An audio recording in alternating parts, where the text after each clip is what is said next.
Tere õhtust! Täna on 20. märts ja Luna TV alustab oma uue hooajaga. Meie oleme Visiooni toimetus ja toome teieni täna olulisemad uudised nii ülikooli seest kui ka väljast ning samuti head kevade algust, sest täna algas ju kevad. Mida kevadist sa oled juba jõudnud täna teha? No kuna me oleme siin saatega olnud nii hoos, siis pole sinna õue väga jõudnudki. Mina ootan juba suve, aga vaatame seni, mis meil täna saates tuleb. Täna saates käime erinevate ülikoolide avatud uste päevadel, millega ülikoolid teineteist üle trumpavad. Toome teieni kõige aktuaalsemad ülikooli uudised koos kooli sünnipäevapeoga.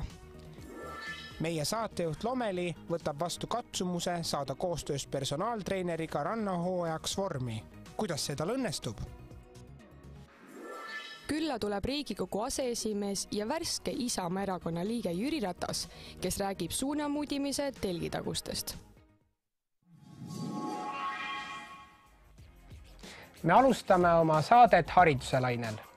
Järgmises loos läheb meie reporter Prudence külla Tallinna Ülikooli, Tallinna Tehnikaülikooli ja Sisekaitseakadeemia avatud uste päevadele.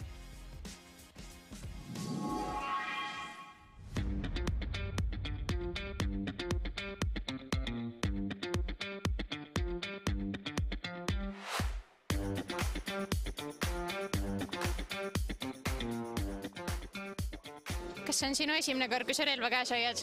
Tegelikult ei ole. Mul endal on kodus Nerfi püss. Ei ole küll sama asi, aga põhimõtteliselt ikka laseb ja laseb. Aga kas on hirmus ka päris relvadega täna siis ringi käia? Ei vist käia ei saa, aga hoidmises tegelikult on küll siuke väikene võdin sees, et mis küll juhtuda võiks, kui see päriselt võiks lasta või nii. Aga mis eriala sind ennast kõige rohkem huvitab? Kas näed ennast Politsei- ja Piirivalveametis tööl või huvitab sind miski muu? Jaa, politseiamet on minu eest hästi huvitav. Mulle isiklikult tegelikult meeldivad koerad kõige rohkem, sest nad on nii nunnud ja see, kuidas nad oskavad nii palju asju teha, mida tegelikult on päris keeruline õpetada, aga nad oskavad seda nii laitmatult teha, et see on siuke asi, mida ma tahaks ka kuidagi õppida tegema. Kas päästid on valmis? Siis 3, 2, 1, läksime! Tuleb! Mis tunned see trepijooks sinust tekitas? Vöö tuli poole pealt lahti, nii et natuke hirmus oli. Hingata oli raskem ka. Aga kas tänane päev on tekitanud sinust sellise tunde, et sinust võiks saada päästja ühel päeval? Ma olen rohkem nende politsei ja piirivalve poolt, et suht nende pärast olin, aga see oli ka päris huvitav. Palju te täna neid huvilisi olnud on umbes? Meil oli registreerunud ligi 450, mida on päris palju. Koha peal on natukene vähem, aga ma arvan, et 400 inimest kokku. Milline võiks olla üks õpilane, keda teie enda kooli ootate? Me ootame inimesi või noori, kellel oleks sisemine soov ja tahe anda Eesti rahvale, Eesti inimestele kindlustunne. Sisekaitseakadeemiast liigume edasi TalTechi, kus 2 päeva jooksul toimub nii töötubasid, loenguid kui ka kuulus labürindi jooks. Labürindi jooks on üks sisseastumisüritus, kus sellel käesoleval aastal siis 15 parimat ja kiiremat abiturienti saavad endale eritingimustel ülikooli koha. Abiturientidel tuleb läbida 5 punkti. Igas punktis on oma kindel valdkond, neil on aega täpselt 1 minut, et vastata nii palju küsimusi, kui vähegi 1 minuti jooksul jõuab. Räägi mulle, mis emotsioon sind valdab seoses labürindi jooksuga, olles selle äsja läbinud? Täitsa lõbus oli, stressikas, aga lõbus, mulle meeldis. Ma ütleks niimoodi, et see boonusülesanne oli selline nagu oi jummel, veits värisen, muidu pole viga. Räägi mulle, mis eriala sind TalTechis kõige rohkem huvitab? Ma arvaks, et inseneeria teaduskond, pigem siis ehitusinseneeria või midagi sellist. Mina käisin näiteks puitliiteid ehitamas, mis on ka siis ehitusinseneerialane. Ja lisaks käisin ka siis laboris kuulamas ise auto kohta. Kas sa labürindi jooksul ka osalesid? Ja osalesin. Ja kuidas sul läks, mis mulje tõid? No selles mõttes võib-olla oleks pidanud füüsikas natuke koolis rohkem kaasa kuulama, aga muidu oli isegi täitsa normaalne. Kui TalTechis sai autoga sõita, siis Tallinna Ülikoolis avaneb suur messiala koos sadade uudishimust pakatavate noortega. Mis siis täna siin Tallinna Ülikooli peal toimub? No meil on täna toimumas 2024 Tallinna Ülikooli avatud uste päev, kus meil on sellel aastal rekordarv inimesi. 1500 inimest on hetkel registreerinud, iga minutiga tuleb neid aina juurde ja aina juurde. Et see on selline iga-aastane kõige suurem üritus. Mida uut ja huvitavat täna siit juba näinud olete? Igasuguseid huvitavaid erialasid sai kuulata ja tutvuda nendega ja igast neid sisseastumisnõudeid, mida ma varem ei teadnud, sai kuulata. Ja väga palju huvitavaid uusi inimesi ja siis olen saanud tutvuda nende erialadega, et mis ma tulevikus nagu teha tahaks. Aga kas teil on mingi eriala, mis teile kõige rohkem praeguseks huvi pakub? Minul on võib-olla Iku Muumu, sest et ma ise tegelen ka muusikaga, nii et see oleks kõige minulikum. BFM-i filmindus oli päris huvitav. Ma teeks ka, et BFM-is filmikunst. Mul oleks reklaam ja suhtekorraldus. Milliseid õpilasi te siis ootate enda juurde? No ütleme nii, et me ootame kedagi, kes on püüdlik ja innovatiivne ja muidugi kõrgharidushuviline. Me ootame väga õpetajaid ja humanitaari- ja sotsiaalteadustest huvitatud inimesi. Aga tegelikult, kuni sa oled püüdlik, kuni sa oled aktiivne ja tahad sellest kogemusest osa võtta, sa oled alati Tallinna Ülikooli oodatud. Nagu avatud ustepäev näitas, ootavad kõik ülikoolid enda ridadesse uusi üliõpilasi. Kandideerimine on juba alanud või algab peagi. Täpsemat infot otsime ülikooli kodulehelt. Nagu öeldud, siis ülikoolid juba kutsuvad enda juurde uusi üliõpilasi. Muide, Tallinna Ülikool ootab sisseastumisavaldusi magistritasemele 1. maist ja bakalaureuse tasemele 14. juunist. Aga ülikooli teemadega ka jätkame ja lühiuudistes saame teada, kuidas möödus Tallinna Ülikooli 19. sünnipäev, millega tegeleb Jaapani klubi ning miks minna valima TLÜ volikogu. Tallinna Ülikoolis tegutseb juba 2 aastat Jaapani klubi, mida veevad eest Jaapani uuringute eriala tudengid. Klubi korraldab üritusi nagu teetseremoonia, origami töötuba, loenguid ja muid üritusi Jaapani kultuuri teemadel. Igal neljapäeval toimub ka ülikoolis Jaapani keele kohvik, kuhu on oodatud kõik Jaapani keelehuvilised. Rohkem infot Jaapani klubi tegemiste kohta leiab nende kodulehelt ja Instagramist. Sel esmaspäeval 18. märtsil tähistas Tallinna Ülikool oma 19. sünnipäeva. Pidupäev algas konverentsiga Auditorium Maximumis, kus rääkis Tallinna Ülikooli rektor Tõnu Viik inimlikkusest ning tehnoloogia loomulikkusest. Peale konverentsi liikusid pidulised Viitamaja spordisaali, kus rektor andis üle tänavused teenetemärgid ning siis võis pidu alata. Pakuti söögi ja jooki ning tantsuks mängis The Swingers. Hetkel on käimas üliõpilasnõukogu volikogu valimised, mis kestavad kuni märtsi lõpuni. Lähemalt volikogust ning valimistest räägib volikogu spiiker Kasper Kürsa. Volikogu on siis üliõpilaskonna kõige tähtsam esindusorgan, mis kuulub siis erinevatest instituutidest tulnud üliõpilastest, kes valitakse siis praeguse valimiste käigus. Me üritame praegusena kokku saada 17 liiget, mis on siis maksimum, mis volikogus olla saab, sest et mida rohkem liikmeid on, seda tugevam ja otsustusvõimelisem volikogu meil on. Volikogus me kuulame erinevate üliõpilaskonna siseseid tegevuskavasid, me valime üliõpilasesindajaid erinevatesse ülikooli sisestesse ja ka välistesse, näiteks Eesti üliõpilaskonna liitude organitesse, kus nad saavad siis oma otsuseid või ideid jagada. Ja kuidas tudengid hääletada saavad? Tudengid saavad hääletada läbi esindus.ee oleva veebilehekülje, mis seal on. Seal on siis olemas tutvustus ja pildid igast kandidaadist, kes meil praegu on. On instituute, kellel on üks kandidaat, mõnedel on rohkem kandidaate ja siis nad saavadki valida, kes nende arvates sobib kõige paremini neid esindama meie volikokku. Varsti on meiega siin Jüri Ratas, kes räägib oma armastusest sotsiaalmeedia vastu. Kuid enne seda proovib meie saatejuht Lomeli ennast ranna hooajaks vormi saada. Vaatame, kuidas seda õnnestus. Tere, me oleme täna tulnud siia Baltiama MyFitnessisse ja minuga on siin siis personaaltreener Siim. Tere! Tervist! Ja me tulimegi siis siia selle jaoks, et veidi uurida, et suvi on lähenemas, see ei ole enam üldse kaugel, paari kuu kaugusel, et kui keegi veel viimasel hetkel nüüd üritab jõusaali tulla ja seda suvekeha siis võib-olla saavutada, et kas on võimalik nüüd veel 5 kuuga või 4 kuuga jõuda sinna ideaalsesse vormi? Ikka on võimalik. Ideaalne on selles suhtes väga suhteline, eks oleneb kellele mida, aga midagi saab kindlasti ära teha. ja alati parem hilja kui mitte kunagi, aga oleneb ambitsioonist ja tahtejõust ja ajast ja kui oma panus on suur, siis saab palju asja saavutatud. Plaan on väga lihtne, proovime siis lähtuda eelkõige oma keha raskustest ja vabaraskustest ja võib-olla ühe massinal liigutusele me teeme läbi ka. Eesmärgis väljaasted, ehk siis lähme siit samast, meie eesmärk on minna terve tee sinna, seal ümber pöörata ja tagasi ka tulla. Nüüd alguses, kui me alustame ja väljaastu sammu teen, siis ma proovin lähtuda sellest, et enam-vähem 90-kraadised nurgad jääksid siia põlve ja puusa liigese suhtes. Hästi, ja kulgedki täpselt maad ligi ja siit võid juba edasi minna. Ja siis kogu aeg võid pingutada natuke tugevalt.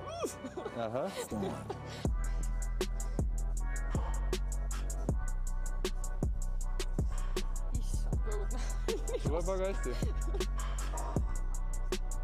No, meil oleks sealt tagasi ka jõuda. Väga hästi läheb sul. Siin on hea, ma saan siin külgvaatest jälgida läbi selle peegli ka. Oled varem teinud lõuatõmbes? No ma olen mingi väga minimaalsel moel teinud. Okei. Sinu eesmärk on siis siit hüpates niimoodi, et sa ründad justkui rinnakuga seda pulka. Eks, tuled ligi lähedale, saad selle lõua üle selle pulga ja siis kulgeda hästi rahulikult kontrollitud tempos terve tee alla.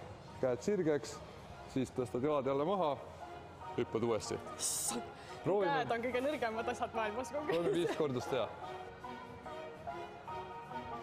Hästi, terve tee alla rippu. Super! Ja nüüd, mida aeglasemalt kukud, see parem, aga no see on üliraske. See on üliraske. Tugev hüppe, hästi, terve tee alla. Tuleb küll. No nii. Jäime ühe veel. Mina, kes ma vihkan lõuatõmbeid, olen siin. Sul läheb täitsa hästi. Yes, aegselt alla. Tubli. No okei. Väga hea. Puhka, teeme ühe serveed. Hästi, tubli hüppe, rahulikult terve alla. Super, täpselt. Aga kui rippuma me üldse ei jää, siis see on sinu märk sellest, et ilmselt on juba liiga raske. Mentaliteet on see praegult. No nii. Nii.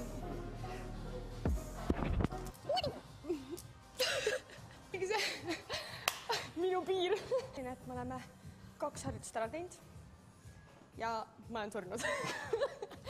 Paras aeg alustada 3. harjutusega. Teeme kükki ja kükki variatsiooni nimetus ongi kobletkükk. Ehk siis lähtepositsioonis vaatadki, et sul on varbad samal joonel, eks ju. Harkseis võiks olla enam-vähem umbes täpselt puusad laiune ja lähtepositsioonis siis tugev tuhalihast aktivatsioon, et surud kannikaid ilusti kokku. Tegelikult ei pea siinkohal üldse üle mõtlema, et sa tunned, kui sul on üli ebamugav, siis võid lihtsalt mingi muutusi läbi viia. Jep.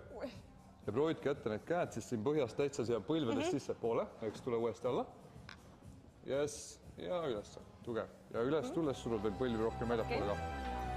Ja nüüd, super, naudi. Tuleb.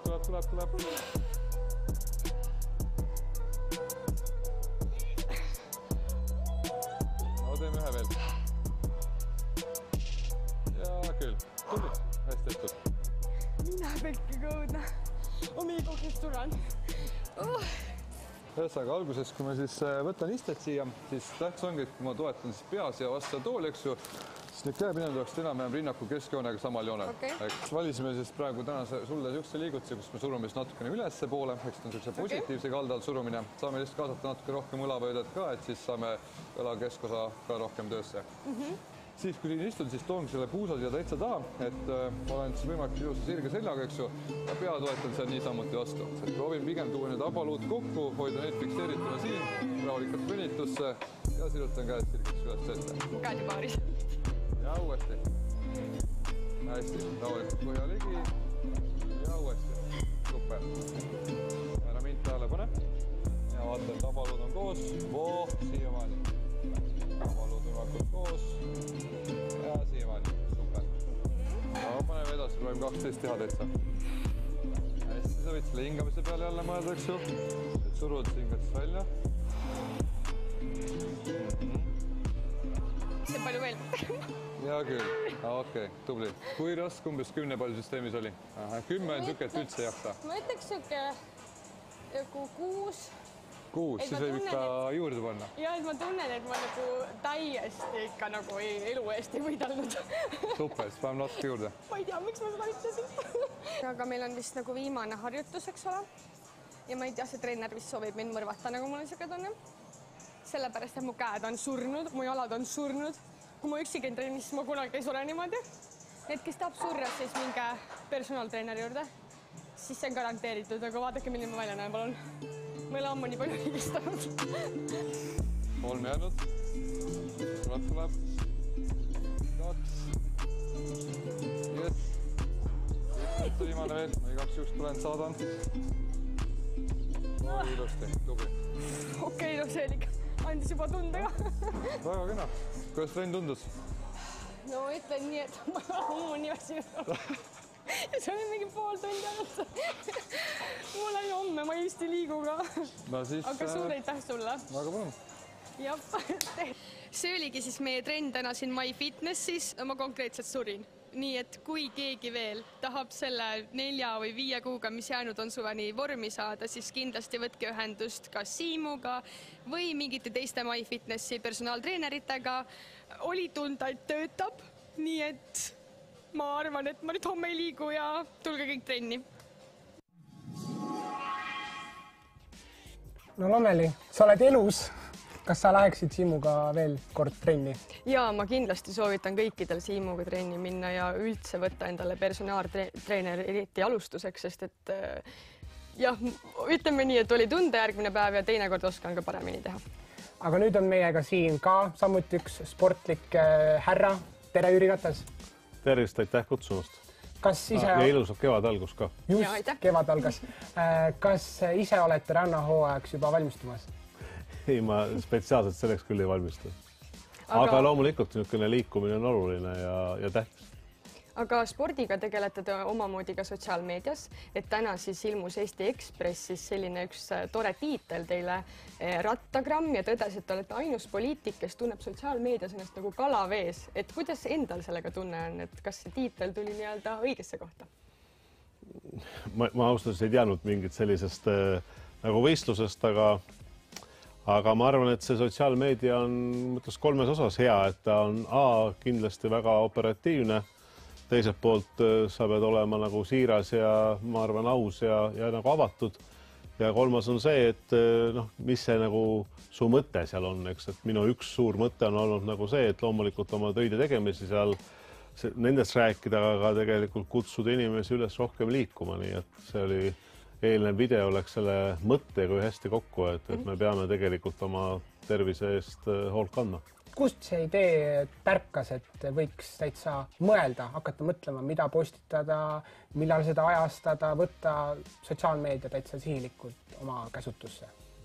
Ma usun, et ma ei olnud kindlasti esimene sotsiaalmeedias ja ma mäletan kusagil võib-olla 16-17 aastat tagasi räägiti, et vaata, mis see poliitik kirjutas oma kodulehekülje peal.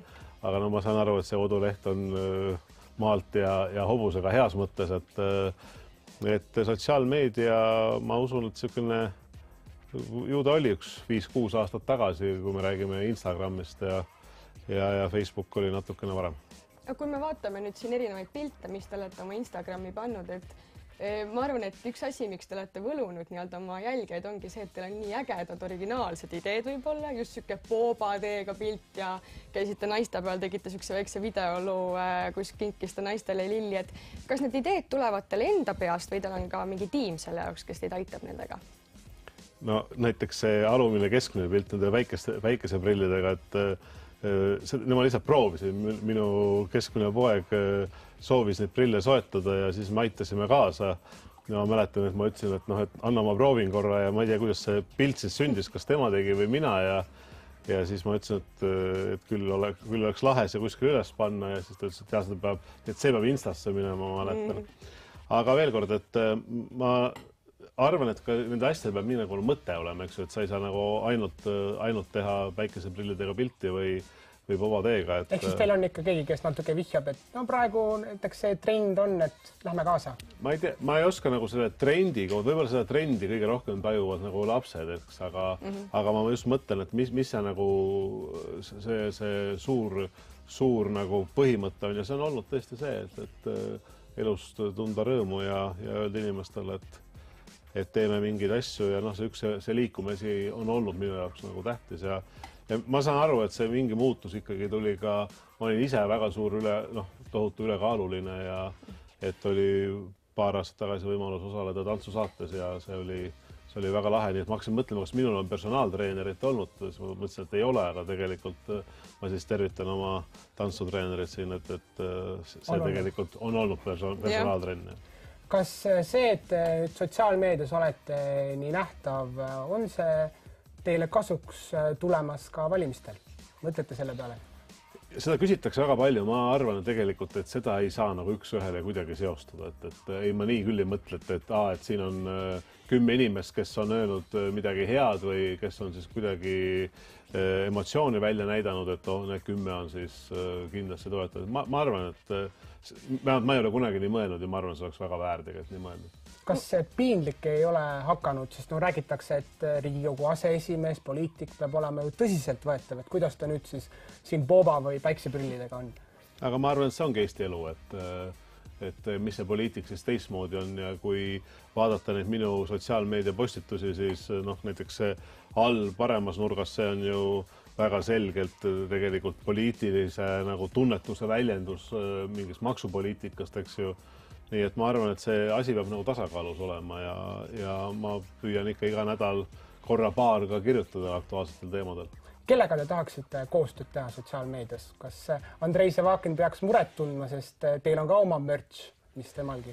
Ma arvan, et muret ei pea keegi tundma ja kui me saame teha nagu mingeid asju ja võimendada ja ütleme, kutsuda mingites asjades üles, siis see on, ma arvan, hea, et ma näen ju seda, et väga paljud noored, kes õpivad, ütleme selle gümnaasiumis, kuna ma käin tõesti väga palju ka nende ees esinemas, et see läheb neile korda. Ega ma ei räägi seal päikeseprillidest või bobateest, et see on rohkem ikkagi nagu see teekond, kus Eesti on 106 aastat käinud ja kuidas siit edasi minna ja ma arvan, et tegelikult see ongi poliitiku ülesanne püüda kõnetada ka neid, kes ma ei ütleks, et mitte kannavad vastutust homme, vaid juba tegelikult täna. Aitäh, Irjotas meile täna külla tulemast. Ma tänan teid kutsumast. Ja saate lõpetuseks lähme taas spordi juurde ja saame teada, et vahel tulevad võistlust vaatama ka ootamatud külalised. Ameerikas katkestas tennisematši juhuslik mesilasparv, kes piiras väljakul enda alla nii kaamera kui ka kohtuniku. Appi tõttas kohalik mesinik, kes ilma spetsiaalset varustust kandmata mesilased kokku korjas. Peale ennast salgavat käitumist sai härrast üle ilma kuulus kangelane. Mesiniku kartmatut meelt tunnustas ka Ameerika näitleja Ben Stiller.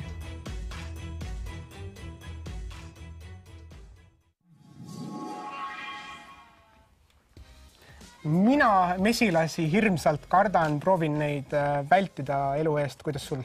No teatavasti oli mul väiksena allergia nende vastu, nii et ma olen pigem neist eemale hoidnud. Aga kuidas sa nendest eemale hoiad või on sul midagi tõsist juhtunud ka? No pigem on lihtsalt see, et viimane kord, kui ma peale astusin, siis ära ei surnud, nii et jäin ellu ja loodan, et järgmine kord läheb samamoodi. No ma loodan ka neist pääseda. Aga selline saigi siis meie selle hooaja esimene Luna TV Visiooni toimetuse saade. Näeme peagi!